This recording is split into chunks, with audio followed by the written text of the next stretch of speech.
Okay, I'm gonna call you Nikki because you said it was okay to call you Nikki. So, but it is such an honor to have you here. And so I was out here with General Kelly yesterday. Did that shock you a little bit, a tiny bit, Sure, right? that was interesting. I thought that was great you did that. No, he was great. He left early to do a Morgan Stanley speaking gig after this, so that's good. I was telling the general, you're in Joseph A. Banks right now. We're going to move you to Brioni over the next year or so. But I'm sure he appreciated that. that. No, he was great. And I think the people here really enjoyed him, and I was thrilled that he was here. And so, but I want to take you back because I think your story is so fascinating. I think probably a lot of people don't know your story, Nikki. So let's go back. You grew up in Indian American Sikh family. You were living in a small town, Bamberg, South Carolina. I think Dr. Bernanke is from South Carolina as well, isn't he? Yes. Okay, so tell us a little bit about that. Tell us about your parents. Tell us how you grew up. So I was born and raised in Bamberg, South Carolina, 2,500 people. You couldn't think about doing something wrong without somebody already telling your mom. And growing up, we were the only Indian family. My dad wears a turban. My mom at the time wore a sari. They didn't know who we were, what we were, or why we were there. And growing up, we would get teased, and I remember my mom always saying, your job is not to show people how you're different. Your job is to show people how you're similar. And so I grew up really, what she told me as a 5-year-old girl in the playground, I continued to use as governor and then also ambassador. But my parents, I have 2 brothers and a sister. And my parents reminded us every day how blessed we were to be in this country. They would never let us forget it, but they always told us that we had to work hard and we had to give back. So it was, eventually that small town that didn't know anything about us accepted us, and I loved growing up there. I mean, I sort of didn't know this, and maybe other people do, but you were part of a family business, a clothing business, right? You were the CFO. You grew the business to a huge success, and something sparked you to move into politics. So what was the spark that caused that? I was never interested in politics. I was never that kid, not in high school, not in college, never part of a Republican club. It really was the fact that I was an accountant, and I saw how hard it was to make $1 and how easy it was for the government to take it. And my mom heard me complaining one day, and she said, stop complaining about it, do something about it. I didn't know you weren't supposed to run against a 30-year incumbent in a primary. But I think ignorance is bliss, because once I got into the race, the only option was to win. And so Michael drove, we put the little ones in the back seat, and I started going door to door, and that's how I won. Really, it came from the fact that I thought there were way too many lawyers at the State House, and they needed one good accountant.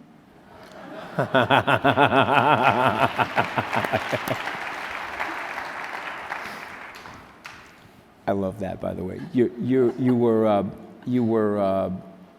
governor, and now you termed out of the governorship, and so now a Republican president wins the presidency, and I got put on the transition committee, and it was very quick announcement for Ambassador Nikki Haley. So can you take us through that, like how that happened, and Yeah, I think what people don't realize is I knew President Trump early on. When I ran for governor the first time and I won the primary, this great envelope showed up with this gold trim, and it had a check from Donald Trump in it. And I had the cardiac signature on it, right? Yes, totally. And I called him and I said, thank you. We started talking. When I would be in New York, I would meet with him. And so we were friends. He was an acquaintance. And so obviously when the primary happened, it was a lot of talent on that Republican stage. We all kind of picked our person, and I picked someone else. And he at that point tweeted out, Nikki Haley is an embarrassment to South Carolina. And at that point, I tweeted back, bless your heart. So, but we knew each other. I knew that if he felt kicked, he would push back, and he knew that if he pushed me, I was going to punch back. Yeah. So after that had happened... you never got one of the nicknames. No, I didn't. No, see, that's a good sign. That's I the sign of think respect. we just appreciated the characteristics about each other. Yeah. And so one day Reince Priebus called and he said, Nikki, the president-elect wants you to come to New York. And I said, for what? And he said he wants to talk to you about Secretary of State. And I said, Reince, I'm a governor. I can't be Secretary of State. And he said, well, he wants to talk to you. You need to come up. Went to New York and immediately just told him, I said, look, I'm not your person. There's a lot going on in the world, and you don't need someone with a learning curve, but I want to help you, support you in any way that I possibly can in finding someone else. And then that Friday, Reince called back, and he said, okay, don't say anything, just listen. U.S. Ambassador to the United Nations. And I said, Reince, I do not even know what the United Nations does. I just know that everybody hates it. And he said... That made you perfect for the job, by the way, but keep going. And he said, well, the president's going to call you on Monday. You need to be ready. It was kind of a tough time because I had, at the time, a 15-year-old in high school. I had a daughter who had just started her freshman year in college. Michael and I take care of both of my parents who are elderly, so they live with us. And, married to a combat veteran, it was just not the best time. And so when he called, and then that night my husband was looking on the computer going, Nikki, I think you'd be really good at this. So Monday the president calls and he said, all right, Nick, are you going to do this? And I said, I just don't think I could do it unless there were some things that we changed. And he said, what? And I said, well, I've been a governor. I don't want to go work for someone else. I would want to work directly with you, so it needs to be a cabinet position. He said, done. What else? I said, well, I'm a policy girl, and I want to be in the room when decisions are made, so I would want to be on the National Security Council. He said, done. What else? That was the moment, like I knew we were moving to New York. But I said, well, I'm not going to be a wallflower or a talking head. I need to be able to say what I think. And that's when he said, that's exactly why I want you to do this. And he was true to that my entire time at the UN. He let me do my job. Yep. Yeah, and I'm very grateful. And you did an amazing job. And so, my friends loved the job that you did, but I think the results, and let me just read this because I think it's important. The Quinnipiac Poll, when you were announcing your departure, 63% of the Americans approved of your job performance, but there were only 17% who disapproved. 55% of the Democrats approved. So what's the secret sauce there, Ambassador Haley? I mean, it turns out you're a great diplomat. I don't think there was a secret sauce on my part. I mean, I think it was the president made good foreign policy decisions, and most of the American public agreed with it. When they saw what was happening with Syria and the chemical weapons, when they saw what was happening with North Korea or Iran, I think we had a very good foreign policy plan, and I had the honor of just executing it and making sure that that everyone knew what America's voice was in the world, and so I think it was just good foreign policy. So you're talking about the UN. Obviously, there's tension there between the United States and the UN. There's tension in the UN as it relates to the state of Israel. Yet you managed to communicate the American policy position to many people that I think people in this room would describe as adversaries to the United States, also adversaries to Israel. So tell us what some of the recipe ingredients were for that success, because I think you did that in an amazing way as well. I think you have to look at every president gets to decide what their foreign policy is going to look like. And I think that the Obama administration took the stand of, let's not make any waves, let's keep things foreign policy-wise quiet, and let's just focus on domestic policy. So when the Trump administration came in, you had a lot of issues. We didn't have the option of staying quiet and having everyone like us. We had chemical weapons attacks happening in Syria. You had ballistic missile testings in North Korea. You had Iran that was causing chaos all through the Middle East. You had an uprising that was starting in Venezuela. And so what I knew was the best way for me to show value to the American people and serve the president the way I thought he needed to be served was to make sure that the international community knew exactly where we stood. They didn't have to like it, But if there was a United States stance, I didn't want there to be any gray. This was very black and white. We were either for something or we were against it. And so I just tried to communicate that. So, I mean, that's a pretty direct approach in a group of people that have a tendency to be conflict avoiding and less direct. So do you think, is that something that you would recommend to people in politics in general, or do you think that was only specifically successful at the I UN? have always been direct. I've always been blunt, but I've always been respectful. And so I think that it doesn't get us anywhere if you're trying to make friends. I think what gets us somewhere is when you're honest and you're direct and you let other countries know what you expect of them back. Then there's no wondering. There's no lost in translation or anything like that. And so to me, I just think it's important to be direct and honest and let the chips fall where they may. Good for you. How do you think the president's doing? I think he's really had a battle the last couple of years, just politically. I've never seen it as politically toxic as it is now. But from the standpoint of job performance, I mean, all you have to do is look at the numbers. Look at the unemployment numbers, look at the stock market, look at, just the tax cuts alone. I saw so many people that worked for me at the time in government. They were so thrilled with the money they got back from that.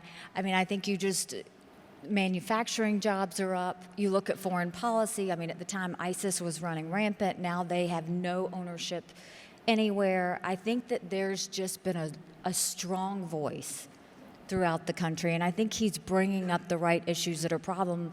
Immigration clearly is a problem, and all you have to do is go to the border and see it, and it's a scary problem that we have, not for us, but for the people who are sitting there on the border that need to understand that there's a process. So I think he's really done the best he could. I mean, I think there's certain things that I would have done more or less, and I think that's more in line with the budget and spending. But I think everything else, I think he's been really strong on. Some of the it's not scientific, but some of the feedback here over the last couple of days is that many people in the room love what he is doing, but sometimes question how he is doing it. So it's a variability between content and style. How would you react to that? I think that's right. I mean, he is who he is. You can't change him. I would always have people say, can't you get him to stop tweeting? No. I mean, he's going to do what he wants to do. He's going to say what he wants to say. And whenever I thought there was something that could have been handled better, or if there was a decision I didn't agree with, I picked up the phone and I called him. I always was very honest with him. I would always tell him when I thought there was an issue, and I would say, I wouldn't do this, I would do this. And he would always say, well, how do you see that playing out? And he really listened back. So there was an exchange. Doesn't mean he always did what I wanted, but I felt heard and I felt like we had a conversation. And so I think his personality is his personality. See, I think that's for me, I just want your reaction, I thought that was a little bit of a mischaracterization of him as well, that he doesn't listen to anybody.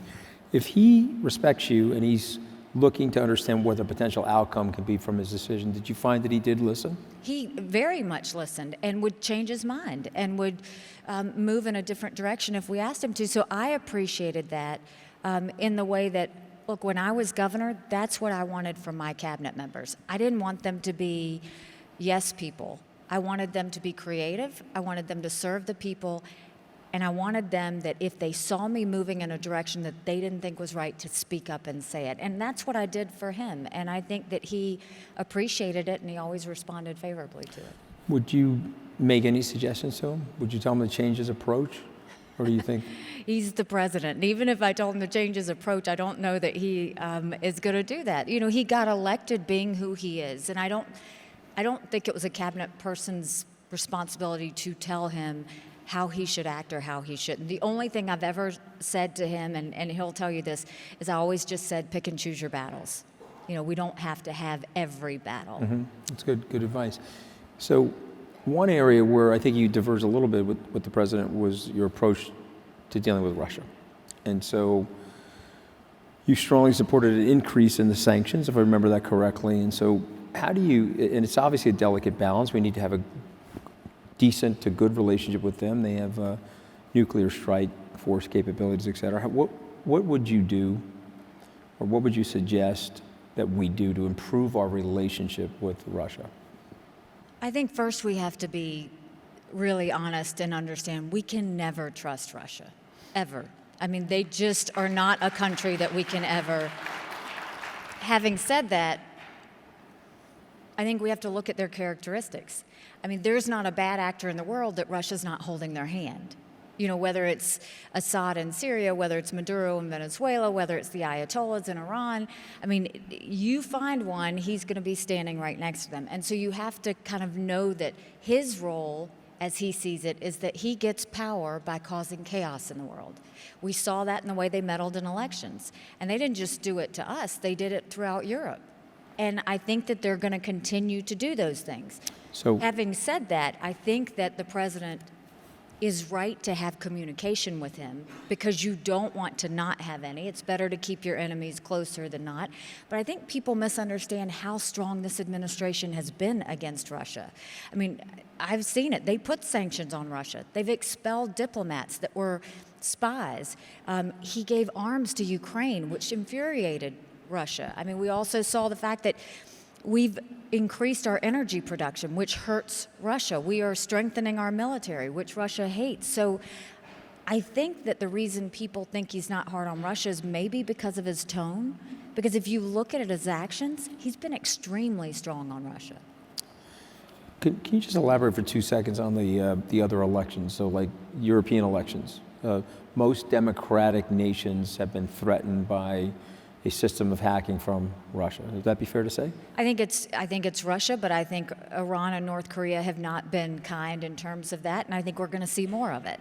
And our number one focus as we go into the next elections is, are we doing everything to protect our systems, and what do we do to stop that from infiltrating into the fact that they could actually get into voting machines? Yeah. I'm going to read you something that you said, which I absolutely love, and the good news is I'm not a journalist, so I'm allowed to give my editorial comment. I'm going to read this, okay? With all due respect, I don't get confused. Do you remember saying that? It's true, I don't. Okay. And so this is just for everybody's benefit. That was your response to Larry Kudlow, who said you were momentarily confused after mentioning fresh sanctions being placed on Russia during a Sunday news appearance. I loved it. I'm going to tell you why I loved it, because it was authentic and it was you, and it was a good pushback. And I always found that you were able to thread the needle where you were fighting for the president's agenda, but then you also knew where to push back. And so can you tell us a little bit about your style and how you were able to manage that? I mean, you know, in the administration, we have lots of personalities. And first, I'll say Larry Kudlow is a friend. He was kind of a victim in the situation, I think, because he was told I was momentarily confused. And so that's how that played out. But look, one, I pick and choose my battles. Two, I always told the truth and gave my opinion because I thought that was my job and I was supposed to do it. But I wasn't going to let anyone, you know, try and hurt my integrity. I knew the facts. I knew exactly how it played out. And I always made a point of calling out anyone that wasn't trying to be a good actor in the situation. I also stayed out of the drama.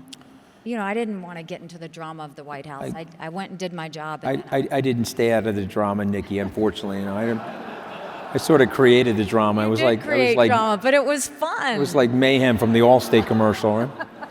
When you saw me that day, you were like, oh man, you know, that Friday when we were in Long Island together, I saw you look at me, you were like, oh man, I hope you make it through this. I was like, doesn't look likely. But anyway, so moving on. So let's talk about the UN for a second, because you've been critical of the UN. I mean, we've had a rough and tumble relationship with the UN and the bureaucracy there. And you know, some of it's wasteful. There's a perception of anti-Semitism, frankly, and you've talked about this publicly. And you once said that UN resolutions don't matter. So what's the value of the UN today, and is it worth saving?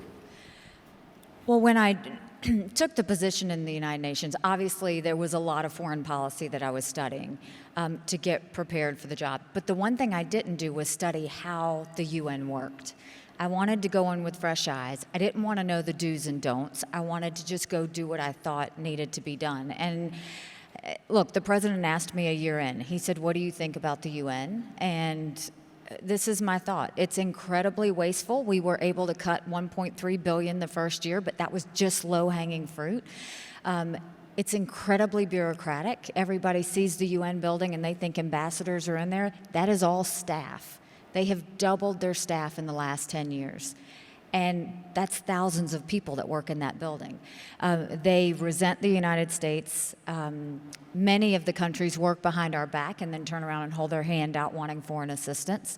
So it's not a positive place from that respect. But I told the president we would not have gotten the North Korean sanctions packages had it not been for the UN.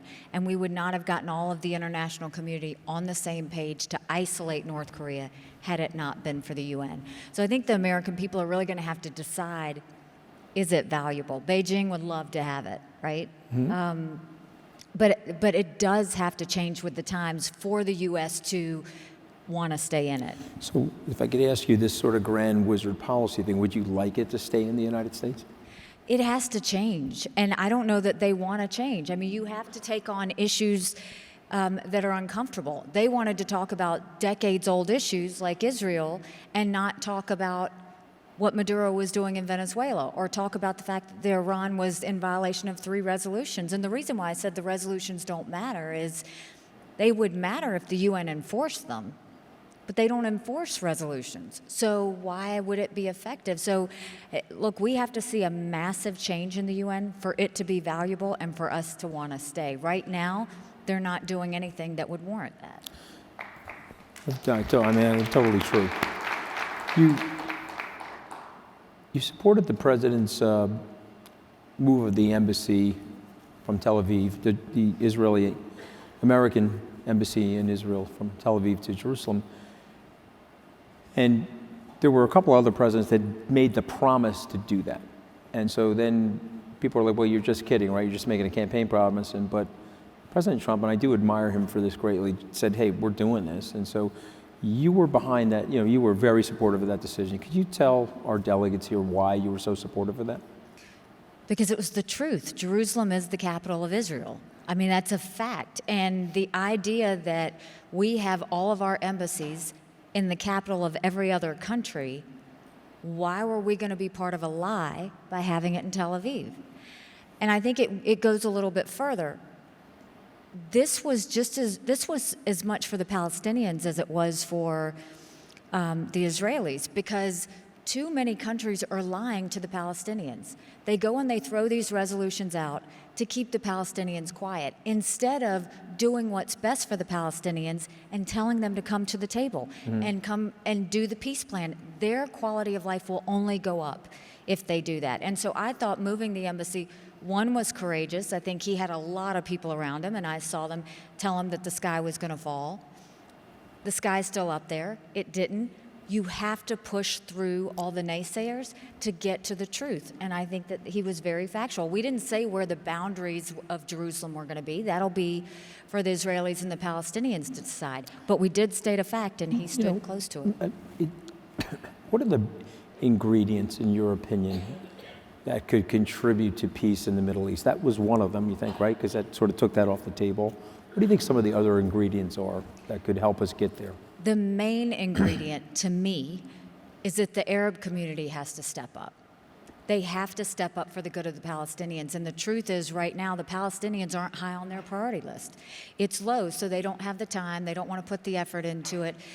When they were complaining that we weren't giving enough to the Palestinians, I called them all out in the Security Council, country by country, on how much they were giving. Combined, we were blowing them away. We've given over $6 billion to the Palestinians. They're not doing their part. And so I think that we have to really put pressure on them to do that. And then I also think, look, with Abbas there, it's hard to see any sort of peace plan, but I can tell you Jason Greenblatt and Jared Kushner have done a fantastic job with the plan. I've seen it. It's very detailed. It's very well thought out. Both sides aren't going to love it. Both sides aren't going to hate it. It's just, it really takes everybody into account. And I wish them great success, because I think it's not just good for the Israelis and the Palestinians. It'd be great for the Middle East to see that happen.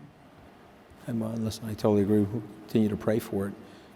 We've talked a lot about the fabric of America and the cultural fabric, and it's stretching and fraying.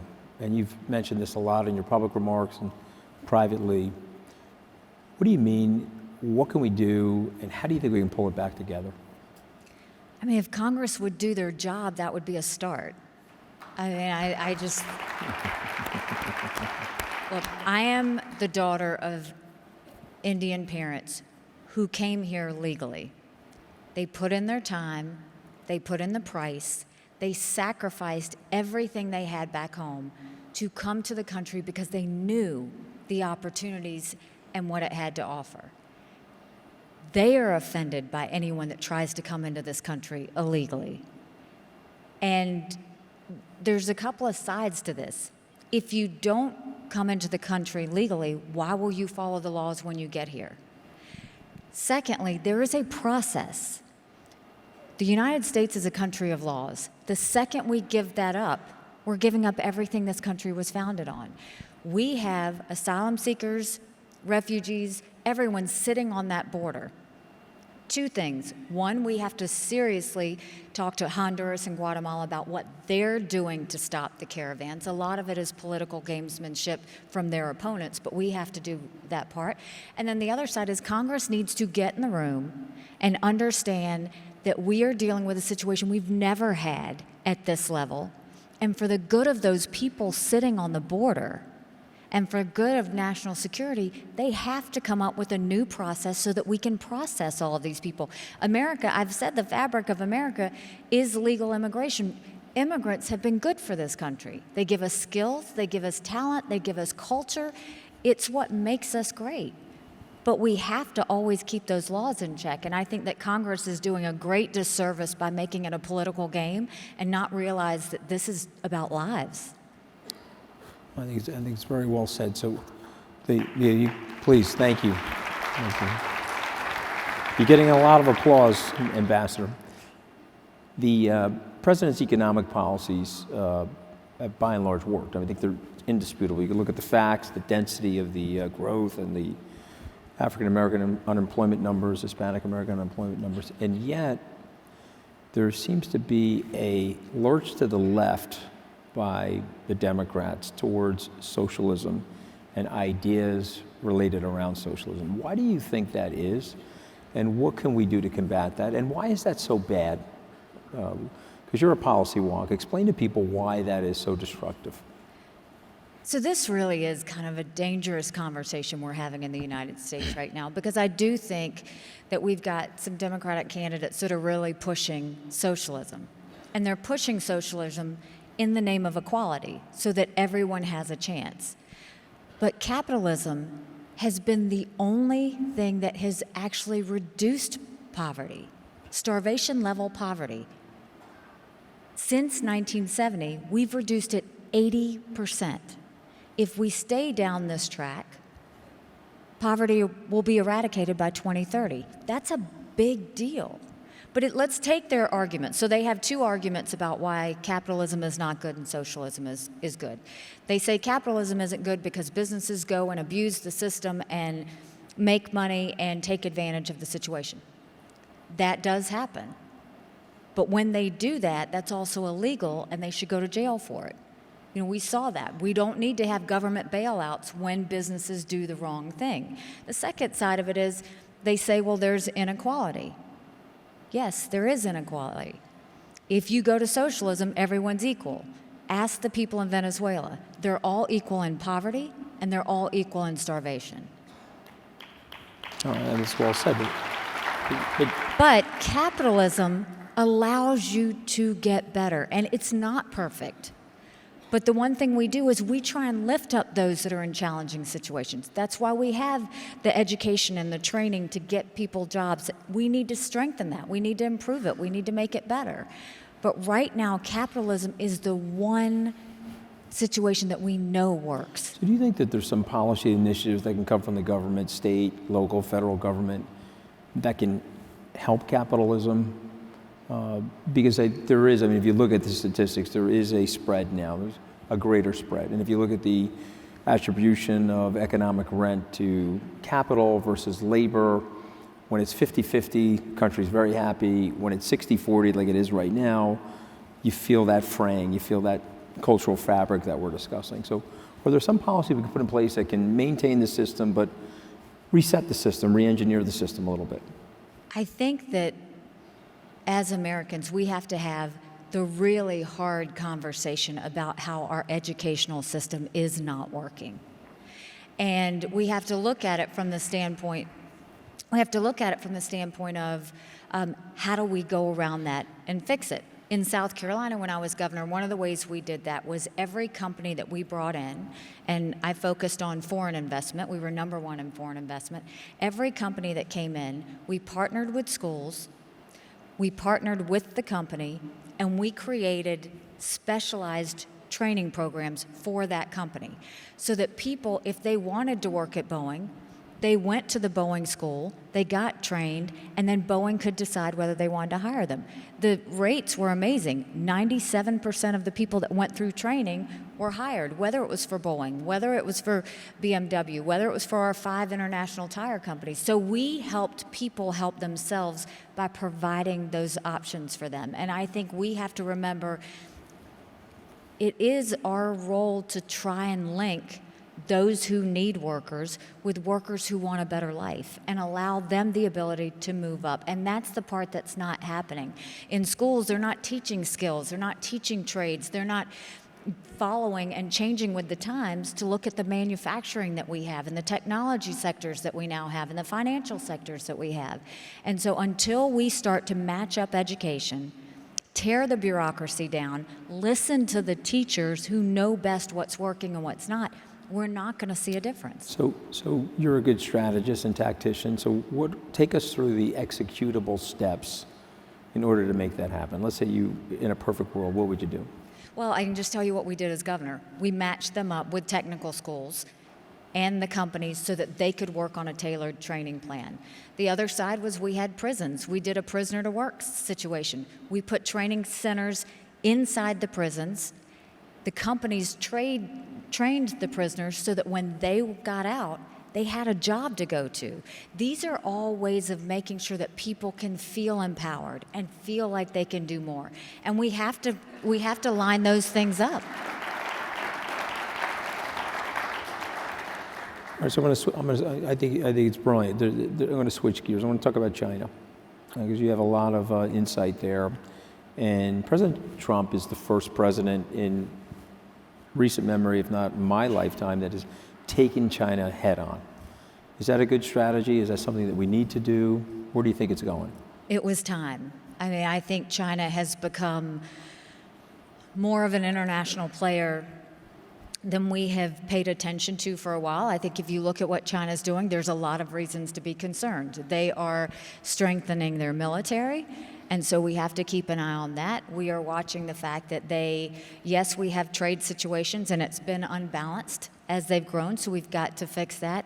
They've got new surveillance systems on their people where they're actually now starting to watch what they do and how they do it. They have the worst human rights record, period.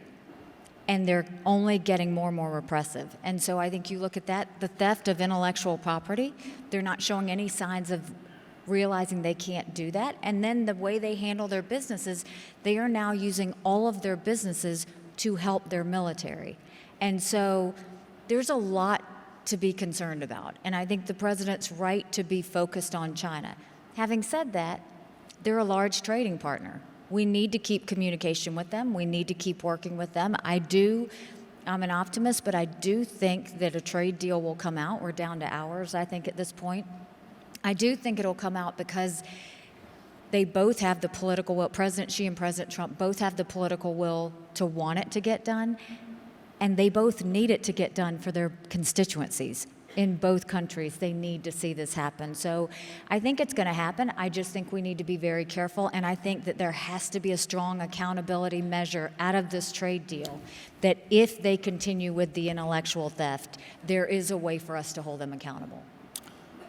Do you think it'll happen imminently, or you think it's longer tail, the trade deal, or you think, I know we're getting down to the wire on the tariffs, but we are within hours. I do think that this is going to be a longer situation, but I think that the trade deal is going to happen. I'm going to say something, you can react to it. I think it's important people understand that if we're getting close, the president will say, okay, no tariffs, we're getting close. Do you agree with that? Meaning you think in other words, if we don't have a signed trade deal by midnight tonight, do you think the tariffs will go into place? I think it depends on how the discussions are going. Yeah, that's what I mean. So that's right now they're having discussions. I would expect that coming out of the discussions, there's going to be political will on both sides for them to hold and not have that go through. I find it hard to believe that it would fall apart because they both know that this needs to happen for the good of both countries. So you're a proponent of term limits. I am. So tell me why. Well, let me give you the counter argument and then respond to it. So one of the things to say in Washington, if you have term limits, then now all the lobbyists and all of the calcified bureaucrats in Washington have way more power than the elected officials. That's the pushback. So you give us the response. How's Washington working now? It sucks. I mean, this is not working, and I think that it's becoming too much about personalities and not about results. It's too much about talking points and sensationalism and no action. Amen. And what happens is, I know as a legislator in South Carolina, I came in with a class that really wanted to shake up the system. And we came in.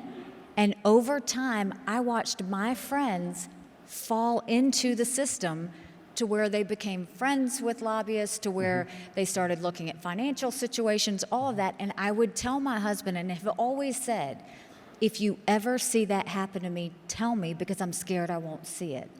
And I think that the truth of the matter is when we had the shutdown wasn't about Republicans and Democrats, it was about Trump and Pelosi. And we can't have it be about personalities. The reason I left the UN was I had been full-time governor and UN ambassador for 8 years. After 8 years, you can't keep that same level of energy.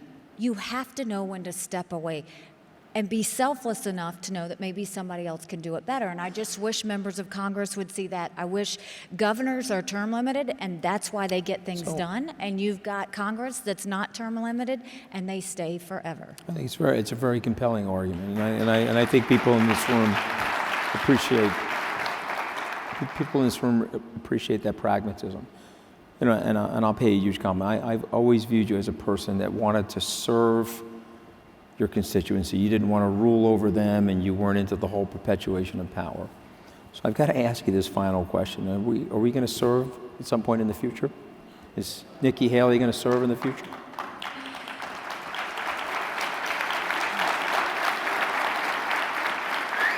Come on, that was pretty clever. I didn't ask you, are you running for president question, right? I slipped it in there, right? I'm working on my communication skills, Nikki. Really, I really love being a private citizen right now. So right now I'm getting to speak with normal people instead of Russia and China all the time, which has been great. I'm in the process of writing a book that'll come out in the fall. I have started a policy group that allows me to continue to talk about good policy and what's going on, and I hope you'll all join at www.standforamerica.com. So all of those things are keeping me really happy, and I've got a personal rule. I only think about one election at a time. 2020, I am in full support of President Trump, and that's all I'm thinking about. The rest of the stuff, we'll think about that later. But you love the country enough to serve again? That's just wrong. You haven't learned the real rules about communication, clearly, because you didn't stop when I gave you the answer. You can't fire me. Sorry. It's already happened. Ambassador, before I let you go, there's a lot of, I asked this to General Kelly yesterday, and I often ask this, that's all, because we bring a lot of young people here to, experience the thing, and I always ask this question, so this will be my final question. Give advice to some of the younger people in the audience, like of your life experience, and what would you share with them you think could help them? My number one rule was to push through the fear. Because whenever there is something that comes in front of you and you've got to make a decision, it's common that your gut reaction is to pull back. Well, if you pull back, change doesn't happen. If you push through the fear, when you get on the other side, you see how strong you could be. You suddenly realize how much more you can do. And so every moment in my life was pushing through the fear. I didn't just have the confidence to do it. I pushed through the fear, and then I proved that I had to be great at it. And I think that that's the main thing, is be strong, be honest, and push through to serve in the best way that you can. But I also want to tell the audience here that aren't young, this next generation is solid. They are solid. They're smart. They know the power of their voice. They don't need to be told what to think. They just need the facts put in front of them, and they are going to be a part of their government and lives and how to improve America. And I think we have a lot to be hopeful for. Ambassador Haley, thank you so much for being here with us today. Thank you. Thank you.